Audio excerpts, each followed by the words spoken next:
اگر بێت و باسی داتابیس بکەین داتابیس منیجمنت لە هەر لە کلاسڕوم تۆزە تەڵەبەکان کێشیان هەبوو کە PDF یان فایلێکیان داونلۆد دەکرد ئەوە ڕاستە خۆدایان کردەوە لێرە داونلۆدی نییە لەوە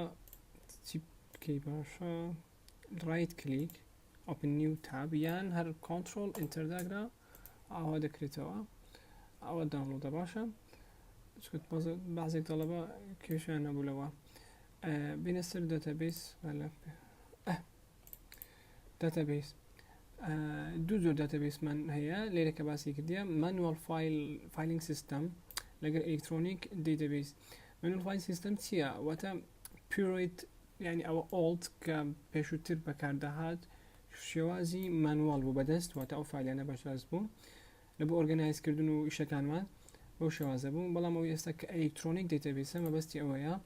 داتابیس بە شێوەی کۆمپیوتەر و ئەو بابەتانە کە بە پرۆگرامەکانی کۆمپیوتەر دروستەکرێ ئەلکترۆنیک داتابیس دەڵێ چی ینی بە شێوازێک کە ئێستا بەکاردێتن وسەر ڕای ئەوەشکەوە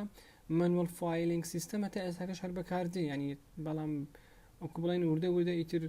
مانوال فایل سیستەمیک نامێنێتن هەم ئێبێتە بە ئەلکترۆنیک داتابیس ئەوە شێواز ئەلکترۆنیک داتابیسە بەس ئەوە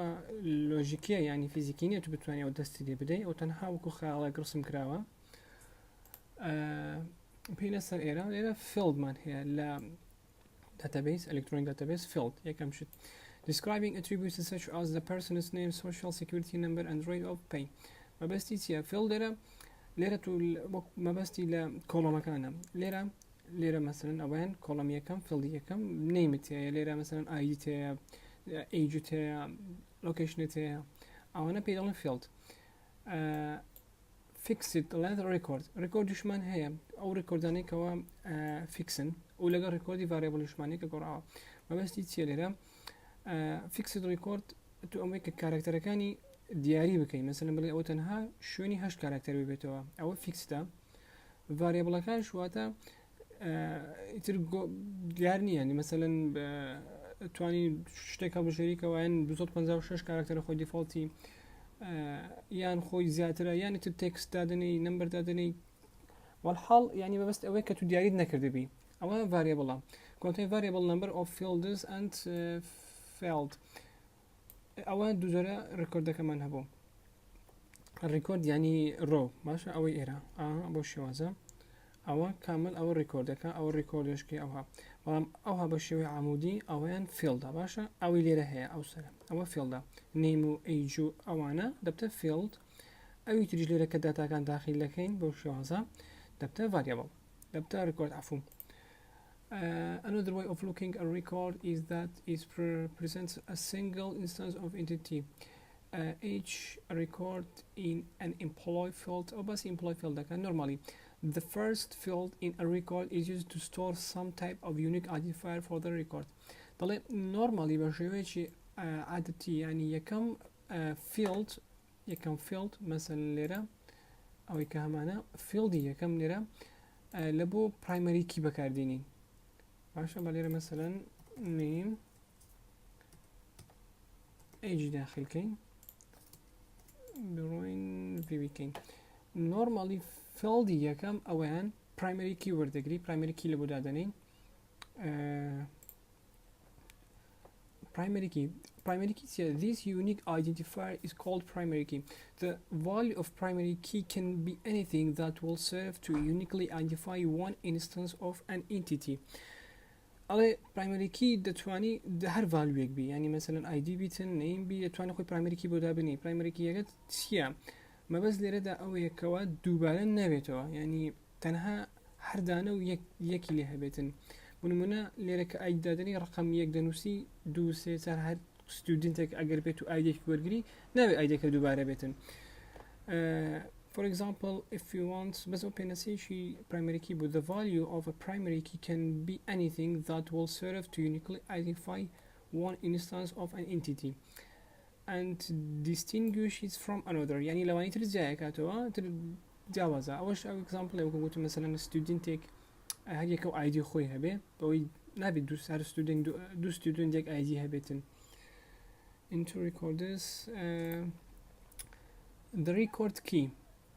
لێرە شتێکی کە باسی کردە record key لەگەڵ compound key مان هەیە. The record key contained in each table can be used to establish one or more relationship between tables by using record key in combination a compound key. It is possible to retrieve data from several tables at once. لێرە compound key مان هەیە. compound key ئەوەیە کە دەتوانین بۆ ریتریڤکردنی داتایەکەیە داتا شتێکیشمان هەیە ئەویتر record key contain each cell can be used to establish یعنی بۆ بڵاوکردنەوەی یان لە نێوان تیبڵەکان ئەوە record key مان هەیە کە ئەوەی کە داتاکەی دەدایە لە record key. compound keyەکەش لە بۆ وەرگرتنەوەکەیتی. Note that field is used to locate information in another related table is often called a foreign key. foreign key شمان هەیە بس ئەوە گەر بتو بە شێوەیەکی عەمەلی باسی بکەین هەتا وازحتر بی. بڕۆینەوە لێرە دیتر record key مان هەیە بزانین record key in database لێرە ئەگەر تەماشای چکەین ئەو یەکەم ئەوەیان primary key باشە ئەوانی تر کە لە داتابیسشکە یعنی لە تیبڵش کە وەری دەگرین دەبتە foreign key. ئەوەش گوتم ئەوە نەمە فیلدن ئەوانش دەبنە ریکۆرد باشە. ئیتر لێرە ئەو پرایمەریکی خۆمانە کە بێ دووبارەیە ئەوەش کە وەرمانگرتیتەوە لە تیبڵشکە یان تیبڵشکەمان هەبیتن پرایمەریکی هەبی لەگەوەی بڵین کۆنێکتی بکەین دەبتە ئەوەی کە دێت وەری دەگری دەبتە فۆرێنکی ئەوەی خۆشمان پرایمەریە. فۆرێن واتە بێگانە واتە کیەک کە لە خارجی خۆی بێتن. لێرە چیتر هەیە گرنگبی فۆرنکی فۆرن سەکەندەری کی فێڵاک و سەکەندەری فیلش سەکەندەری کیشی پێ دەڵێن. This field is used to link the tables together by referring to the primary key in another database table. لە داتابیسێکی ترەوە لێرە ئەوەی کە گرنگە بیزانی پرایمەری کی چیە و فۆرن کی چیە ئەو دوایی کە زۆر گرنگە. لێرە بە ریکۆرد کی باسی کردیە بە کۆمپاوندش باسی کردیە بەس شتێکی وانە بینە سەر فایل بزانین فایل چیە. تو ئۆڕەدی بزانی کە فایل چیە و فۆڵدەریش چیە باس بە ئۆکە برهینانەوە بۆ نمونە ئێستا ئەوە فۆڵدەرە باشە ئەیکەوە ئەوە چەند شتێکی تێدا ئەو پێ دەڵێن فۆڵدەر. ئێستا ئەوانە هەمووی فۆڵدەرن بەڵام ئەوانە فایلن و فایل تیپیشیان هەیە هەر یەکە و تیپیان جاوازە. ئێستا ئەوانە فایلن ئەوان فایل PDF ئەوان دۆکومنتە ینی وەردە بڵێن تر بەو شێوازە بینەوە ئێرە.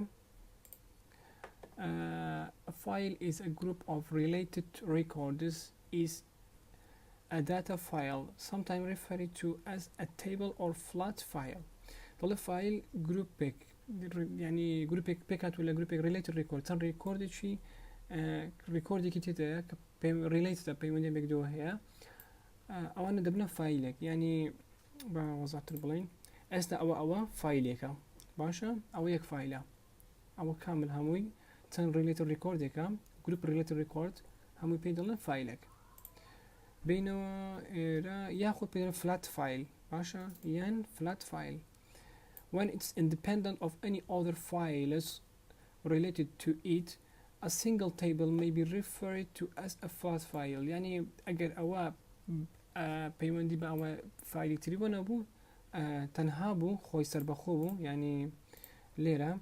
است أو table أمان هي table يك سربخويا دا ريكوردي تدا داتا خوي تدا أو يك flat فايلي بتنهايا بينما إيرا هو فايلة. Strictly speaking, flat file database should consist of nothing but data and regardless of the name used. Any grouping of related records in table row and column form is called a file. column خوي هي row خوي هي بيعمل related قلت نقول كاني data خوي تدا بيدل file. Those an employee file will contain the records of an employee of firm. يعني مثلا فايلك معناها بناء employee بوشي وازا ده attribute كان خوي ده data كان خوي ده. Files as frequently classified by file زاني classified كان سيا classified application for which they are primarily used. يعني أو application كتيدا بكار هاتوا يعني بينو إيرا راوستا أو وضح تربي استبوني منا أو فايلة بس فايلة سيها آخر أو PDF عشا أو أن SPS فايلة كي أو أن SWF فلاشا يتربو شو هذا تس application كا بس application إيش دكا استبو أدوبي فلاش دكا أو أن PDF reader إيش دكا فايلة كي راس دوت PDF بس بتشي برنامج إيش دكاتن بأدوبي PDF reader إيش دكاتن أوشان كدوت SAV باش كي يعني أو فايلة بف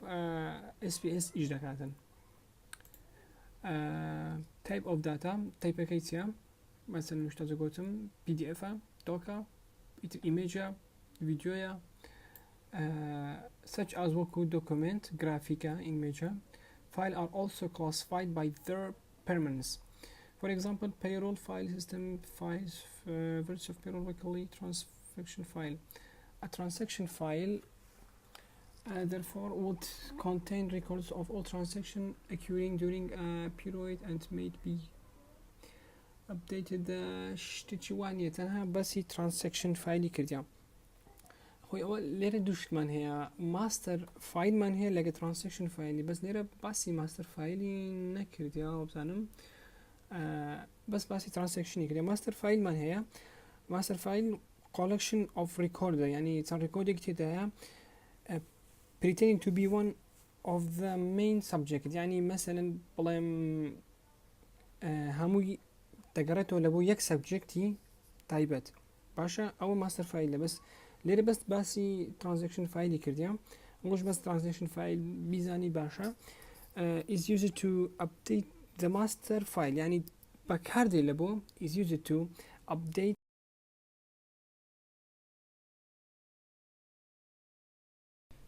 باسي ماستر فايل ما كلها ترانزاكشن فايل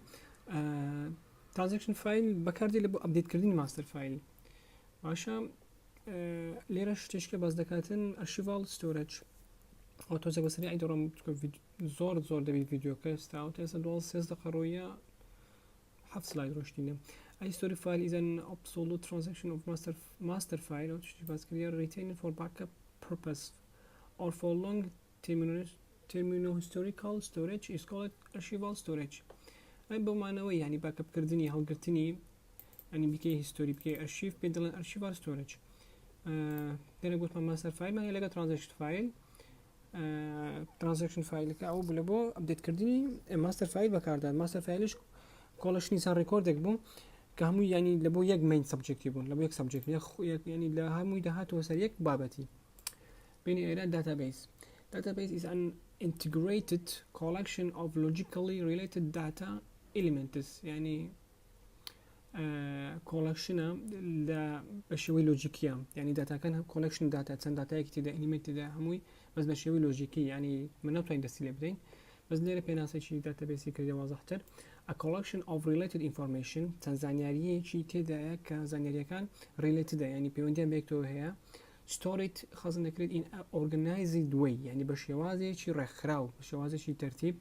that specific items can be selected وهر item شي تحيبه دتواني بدياري بكي and retrieve it quickly باش ودتواني ورشي بقدي وزور بخشوي شي خيرا أو بيناسي database بيناسي شي زوانو رك database management system DBMS man here one or more computer programs that allow users to enter, store, organize, manipulate, and retrieve data from a database. Database Management System (DBMS) أوانتيا يكيان زيادة لبلين program computer programming program أو programming كهيا أو كمثلا مايكروسوفت أكسس أو كبكاري دينين تر payroll يعني أو يخوما بكارين تنا مايكروسوفت أكسس كوزور شائعة that allow users to enter رقم بيوزر داتن بو داخل كردن خزن كردن ريخستن manipulate وتا edit كردن بشوي شيء يعني professional أنا نك بشوي كعشوائي and retrieve data ورقة نوع data لداتابيس كام أوش بناسي DBMS بشوي شيء كرتو بوخت بيني إيران those database contain data elements describing entities and relationships شتيش كبيرم شو بس منك entity بوم ثاني entity سيا entity اوان دا معلومات اني كهمانه مثلا name استليرا entity تيمان هي مثلا ايش ليرا باز نمونه واضحه اوانا هم بيان ضلين entities باشا مثلا customer تي فيديو تي appointments اوانا هم يدبنا entity لباشان كتو كاستمري دكيوا هل يقلوانا دكيوا ونمنا كاستمر ما كردوا ولا كاستمر تي هي كاستمر اي دي هي فيرست نيم هي سي نيم هي ديت اوف بيرث ادريس ولا هي اوانا هم دبنا اتريبيوت لبو كاستمري لبو entity كاستمري باشا يعني بقول توين لك زي كنوا اوانا هموي entity نا اوانا كديكيوا هاي يقلوانا خصائص خوي هي يعني نيمي هي اي دي هي اوانا دبنا attribute لبو او entity بينو إيرا ليرا نموني database باس كرديا electronic utility او نموني بابين إيرا واضح ترديارا استوى باسا كم او تكستا تنها ممكن نوي إيرا سرو وينيا او ويني إيرا واضح ترديارا هر همان وينيا ابو باسي database دكلا database اكمان هي لبو electric utility database يعني مثلا بسولي كهرباء كمان قانا بوديتوا او ليرا نية شرطة بيتن بس لدرجة وهي بوشوازية billing تاعها ليرا payment process تاعها استو database كمانا بس هو بشوية لوجيكي يعني تنها خيالك رسم مان كرديها entity كان تسمان هي قلتم entity كان customer مثلا ليرا متر تاعها meters bills payment meter reading او billing بكيا ليرا payment process يعني باردانك او billing ادريسك او كله شيء دروا او bill يعني بستي كورقي بلين اسوي كلير بازدكني ورقي كهرباء كبوديتوا ليرا relationship من هي payment كان bill sent to the customer او بيلا او ورقي بسولي كهرباء كديتوا لبو customer كده ندري customers make payment customer payment كده بارا كده داتن customers use meters يعني تسيب كاردين ليرا بشوي متر حسابي دكاتن تليرا billing تاعها payment process تاعها meter reading تاعها او كهرباء كده خوينتو ساعات كهرباء كد ولقى سيرفايس كان سن بيش بكده ستارت ستوب ليرا بوشوازا اللي بارا كان لك دانوي بو دكاتنو يعني ديكاتا وصلكو لبو كاستمر كده نيريتن او داتابيسك لبو مثلا لقى بسولي كهرباء بيتن we can suggest that an electronic database offers the following advantages. Sudani هي electronic database. Database will allow users to organize يعني خطوين لبو يكم خال لبو organize يعني راح خستني زاني ركان من بشيوه variety يعني جورا زوري تصرقا كي جورا زور داتا كان من رك بيخين. The powerful search facilities يعني امراضی کی وات پیدا داتن لپو سیرش کردن که تو بتوانی با آسانی سیرش بکی powerful بهز يعني زور خيراتر faster than by manual method لو يك بدستي هي an electronic database provides facilities for users to add amend or delete records as required طلعنا يعني امراضی کی وات پیدا طول کی وات پیدا داتن رکات پیدا داتن به یوزر لبو زیاد کردن باشا و بلاين امنت بمعنى فيكس يعني بلاين تشاك كردن شي واده فيكس نا بلان بشي واده كان بمعنى ريبير ديتن ياخد ديليت كردني الريكورد كان باشا از ريكوير دوي كبود بيويستا بتبت sophisticated indexing features يعني index كردن feature يعني خصائص شي واده داتن يعني بشوي كي زور الوزا بلام لير سوفيسكيت واتا الوز لير اندكس كردنا يعني او معناي هي كبلين بشوازي indexes او فيتشري هي meant that the same basic information can be stored under a number of different categories يعني واتا او information كتو ستوري دكي كم دتواني ستوري كي under a number of different categories يعني بتن كاتيجوري جواز سيفيان بكي index بكي database used throughout a company are usually accessed by many different users لينا دتواني تن use different user او database بكار بيني لرجاي network system يعني هر تن userك زور او كخوان اكسن دتوانن ئەو داتەبێسە بەکاربێنن ینی مەبەستی بە شێوەیەکی ئۆنلاین بی داتەبێس ستراکچر با لێرە بوەستین و ڤیدیۆیان زۆر درێژ دەبتەوە دیکەینە پارت و